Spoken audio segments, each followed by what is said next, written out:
welcome to a purely scientific review of Monster Hunter World. However, there is no comma I'm aware of, so it could be Monster Hunter World.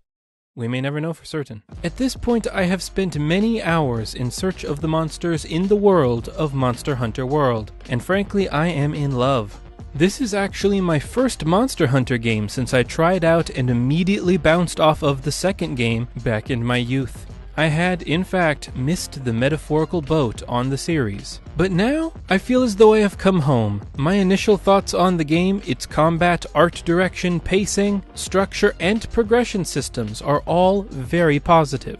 And I love the feeling of gearing up for a tricky hunt and then scraping through a 30-minute knockdown, drag-out battle of wills with a beautifully realized nightmare the size of a subway car. However, there is always something lurking just behind. The explosive joy of midair mounting a puffy bat dragon with your bug-powered jet glaive. True, there is a dark side to the Monster Hunter world. For every totally sick coat, there is a dead monster returned to the Earth. Or whatever planet this game is set on. It is never made clear. Oh wow, so you didn't like it? Oh no, I love most of it. How can I explain? It's like... Imagine, if you would, a barrel of apples. What? Imagine a big old barrel of apples sitting there, all nice and sweet and juicy. Ew. On top of that, there's nobody around. It's just a bunch of the old tasty red ones. Ooh, it feels so good just to take a bite. I don't see where... But wait. These apples probably belong to an extended apple family. What? You don't want to take some little apple's daddy away, do ya? Nah, it's not worth it. But dang, they's juicy. Might want to pick one of those good juice friends up again. You're scaring me. Papa, where did you go, Papa? That's the apple's son. He deserves to grow up with a father, don't you think? His mother's away so long. She's in nursing school.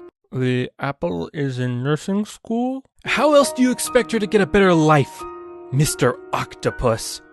She pulled herself up from nothing, and she'll be damned if little Manzanito has to go sling Miracle Grow on the streets like his no-good brother Felix. Is that what you want, for little Manzanito to grow up to be like Felix? I have no idea what's going on or why. It's the poverty cycle, man. Get woke.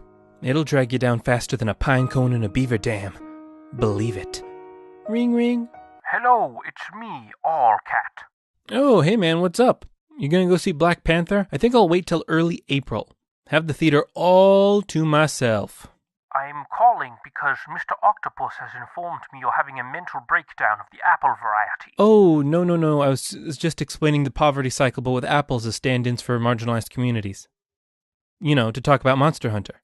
It's worse than I thought.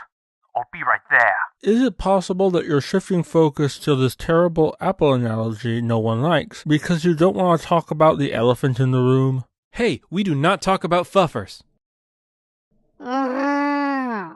He's talking about the fact that you kill billions of innocent animals in the video game to which you are referring. Oh, I brought that up in my review. But it went unrecognized. Perhaps as a noted animal lover that went through the entirety of Far Cry 4 with the starter wallet because he could not bring himself to kill a rhino. You have more to say on this topic.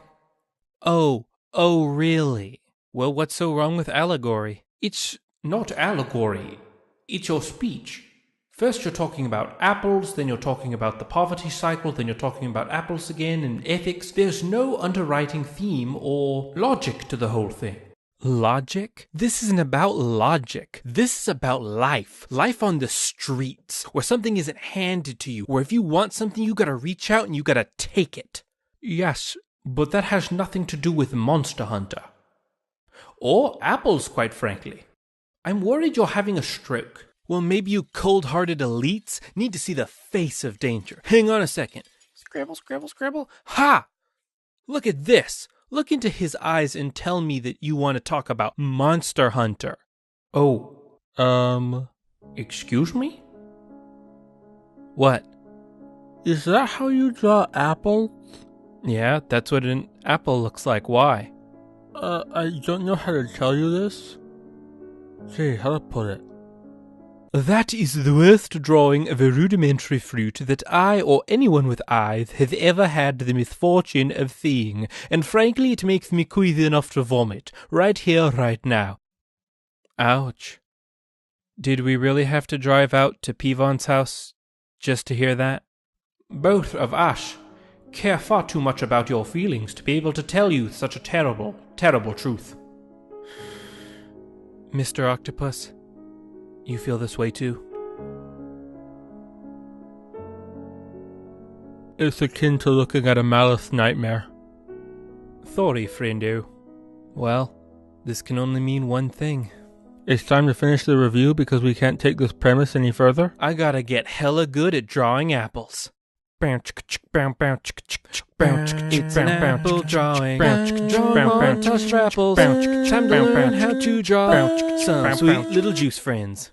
I have gathered you all to witness my new apple drawing. Blam! It's recognizable. Bravo! It is at least in the vague, somewhat pedestrian and childish shape of an apple. I will hand you that.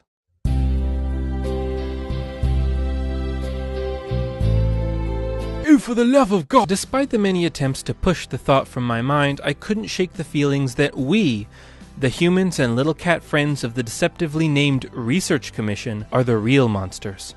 Insomuch as the subject of the Commission's research seems to be how many ways there are to cut down and tear apart nature's many miracles and turn them into pants. Can you imagine a Western-designed game in which there was a scientific organization whose main goal was to reach untouched land and hunt, kill, and break down every living soul that dare step in their way, with the ultimate goal of killing a giant migrating dragon that seems to ignore them completely until they shoot it with 1 billion arrows in the stomach?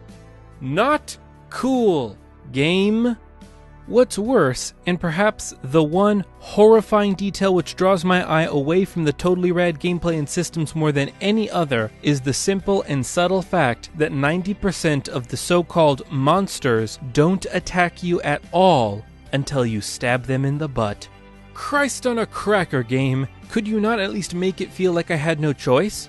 Like they attack people at will and that we need to destroy them to survive? You had to make the big, scary pink T-Rex as harmful as a puppy on Sunday morning. I take no pleasure in starting fights in this game. I only wish that what came afterwards was not so darn pleasurable. Because Monster Hunter World, for all its incredibly dubious moral decisions, is a very, very good game. And I give it apples out of 5. Is that really the rating system you want? That's the rating! Did the review end?